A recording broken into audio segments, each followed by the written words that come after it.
அண்ணாமலையாருக்கு அரோகரா, உண்ணாமலை அம்மனுக்கு அரோகரா, அருட்பெருஞ்சோதி ஆண்டவருக்கு அரோகரா. எல்லாம் வல்ல இறையருள் எங்கே நிரம்பி வழிகிறதோ அங்கே கூட்டத்துக்கு குறைவே இருக்காது. அந்த மாதிரி விஷயத்தில் நம்ம வராகி உபாசகர் ஊற்றி கொடுக்குறாரு பாருங்கள்.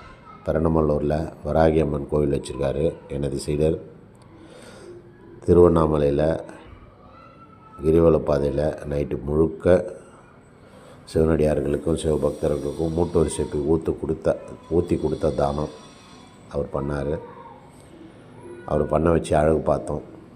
இந்த மாதிரி அன்னதானம் செய்ய வச்சு மக்களுக்கு தேவையான அனைத்து விஷயங்களும் வலிகளை போக்க மூட்டு வலி சூப்பு, வலி போக்க மூட்டு வலி தைலம், குடிக்க மினரல் வாட்டர் போன்ற சேவைகள்லாம் செய்ய நீங்களும் நினச்சிங்கன்னா இந்த காணொலியே வீடியோவில் நம்பர் இருக்கும், பார்த்து ஹெல்ப் பண்ணுங்கள். நன்றி. வாழ்க.